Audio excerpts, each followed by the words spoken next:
Olá, pessoal. Bem-vindos aqui à parte 3 da nossa aula sobre ambiente de desenvolvimento. Agora a gente vai falar um pouquinho sobre as IDEs, né? Os ambientes de desenvolvimento integrado.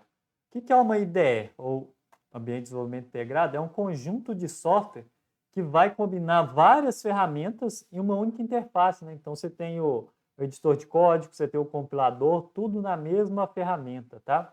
E o que isso vai nos possibilitar? Criar aplicações de uma maneira mais simples e rápida. Você não precisa ficar abrindo vários softwares separadamente, né, para poder programar, tá? Elas vão auxiliar a gente aí durante todo o processo, desde a criação, testes, a publicação, controle de versionamento. As IDEs, elas fazem elas têm, na verdade, né, todas essas funções aqui no mesmo software, tá? É, as IDEs, elas têm algumas outras vantagens. Por exemplo, elas conseguem analisar o seu código escrito, eles conseguem verificar bugs em tempo real, vamos falar assim, enquanto você está programando. Erro de digitação, às vezes faltou um ponto e vírgula, você escreveu uma função de maneira errada, a própria IDE ela já vai grifar para você, vai destacar isso aqui. Faltou algum elemento de sintaxe, igual como eu falei, né? Faltou um ponto e vírgula. Ela já vai também em tempo real já identificar isso para você. Ela tem várias ferramentas que vão tornar, justamente a gente falou aqui em cima, né? Mais ágil o seu processo de desenvolvimento, tá? E qual que é a diferença entre ambiente de desenvolvimento e IDE? Vamos lá. O ambiente de desenvolvimento, ele vai incluir todo o ambiente, né? Vamos falar da IDE então. A IDE ela é só a interface para a aplicação. É o aplicativo que você usa para poder gerar o código. Às vezes o seu código ele vai estar num servidor, né? Ou em vários servidores. Tudo isso junto é o meu ambiente de desenvolvimento. O aplicativo que eu uso para poder desenvolver é a minha IDE, tá? Um exemplo aqui, né, para ficar um pouco mais palpável. Um site ele é hospedado em um servidor de produção. Então, você faz um site, você programa ali em alguma linguagem, né, HTML, por exemplo, e depois disso ele vai estar num servidor para o usuário poder acessar. Isso aqui é acessado, desculpa, acessado não. Isso aqui ele é desenvolvido com uma IDE, por exemplo, o VS Code. Então, o VS Code ele está dentro do ambiente de desenvolvimento, mas ele não é um ambiente de desenvolvimento em si, ok? Ele é só o que a gente vai usar para poder fazer o desenvolvimento. As IDEs, elas têm algumas características, né, dentre as principais. Toda IDE, ela vai ter, primeiro, um editor de código-fonte. Você vai usar ela primariamente para escrever código, né? Então, toda IDE, ela vai ter esse editor. Algumas IDEs, elas vão ser mais voltadas para algum tipo de linguagem específico, né? O exemplo é o IntelliJ IDEA, que ele é muito utilizado aqui para aplicações Java, tá? Outras IDEs, elas vão ter uma gama maior, né? Elas de linguagem, você consegue desenvolver, por exemplo, em C, Java e assim por diante, como é o caso do VS Code, né? Inclusive para Android, você consegue desenvolver aqui, para iOS, instalando os plugins, ok? Mas nem todos os recursos, às vezes, eles são suportados, tá? Então, você não vai ter, por exemplo, todas as ferramentas que você teria no Android Studio para desenvolver para Android aqui, ok? Então, tem esse detalhe aqui, né? Outra coisa que as ideias costumam ter, preenchimento inteligente. À medida que você vai digitando o código, ele já vai fazendo preenchimento automático para você, ou te dando sugestões de código, tá certo? O VS Code, por exemplo, ele vai ter esse preenchimento inteligente para linguagem como CSS, HTML, JavaScript, né, que é desenvolvimento web. Porém, você pode colocar alguns plugins, né, alguns add-ons, que vão permitir adicionar esse recurso aqui ao editor para outras linguagens. Então, você vai lá, instala o plugin, você vai ter esse recurso de preenchimento inteligente para a linguagem que você selecionou, tá certo? A ideia também, além do editor de texto, ela já tem o compilador integrado nela, né? Você não precisa baixar outro software aqui para poder compilar o seu código-fonte, já está na própria IDE, isso facilita bastante, né? Ela tem um depurador, né, que a gente chama de debugger, que é para a gente depurar o código, encontrar erros e poder tratar. Ela te fala geralmente a linha, coluna, qual método ou classe que ocorreu o erro, né? Então, fica muito fácil te dar um stack trace ali, vamos chamar uma pilha de erros, né? Do que aconteceu o erro. Então, fica bem mais simples você conseguir identificar.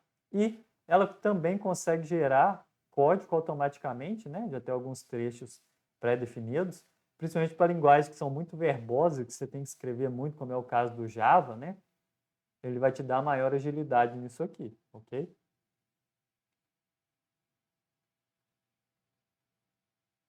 Tudo bem. Isso aqui agora. Vai permitir também a gente fazer a refatoração, tá? Por exemplo, junto com os testes automatizados, a refatoração ela vai conseguir melhorar o seu código, porque a ideia da refatoração é que você sempre gere um código melhor do que você deixou, né? Então, não repetir muito código, fazer isso por meio de funções, então tudo isso é função da refatoração, tá? E por exemplo, o VS Code aqui que a gente vai pegar de exemplo, ele tem essas ferramentas de refatoração para C Sharp, TypeScript e algumas outras, ok?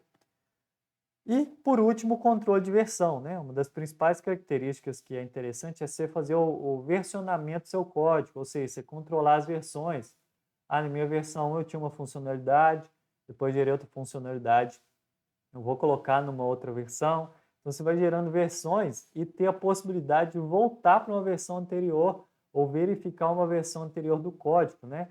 Rastrear todas as alterações que você fez. Por quê? Às vezes, de uma versão para outra, você altera uma parte do código, gera um bug e não consegue encontrar onde é que está esse bug.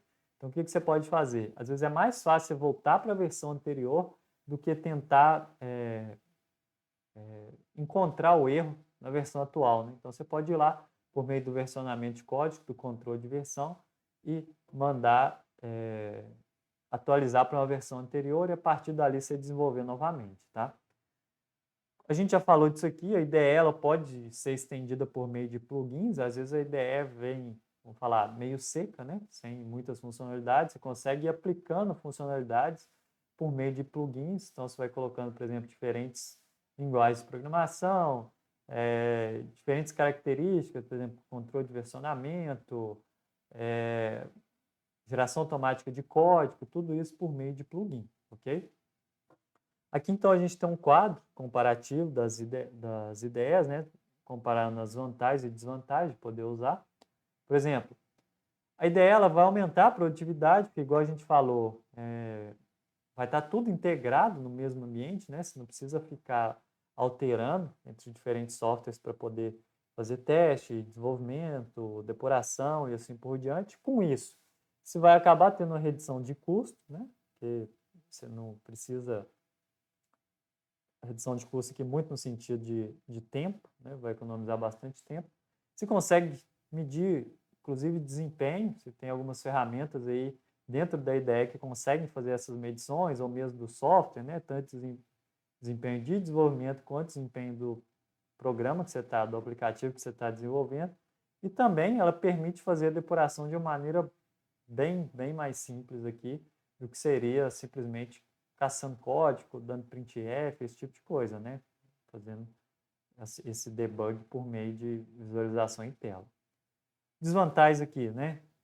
Algumas ideias, elas são pagas, então você vai ter que pagar, às vezes, para um desenvolvedor solo, vamos falar assim, isso aqui é um custo considerável, né? Se é freelancer e tudo. Para a empresa já não seria um custo considerável, mas para quem está desenvolvendo algumas ideias fica mais difícil pagar. Você acaba gerando uma dependência, né? Principalmente em empresa. Se a empresa ela adota uma ideia, você está acostumado com outra. É muito difícil você ter diferentes ideias aqui, até por conta da integração. Então, você acaba ficando dependente da ideia. E, às vezes, elas podem tornar o ambiente um pouco lento, porque a ideia ela acaba sendo um pouco pesada, né? Pela quantidade de software que tem, quantidade de programas, né? Que está tudo integrado ali dentro. Ela pode ser um pouquinho lento, tá bom? Tudo bem, então a gente acabou de ver um pouquinho sobre os ambientes de desenvolvimento integrado, ou as IDEs, né? A gente vai parar por aqui, a gente continua então na parte 4 do nosso vídeo, tá bom? Muito obrigado e até lá.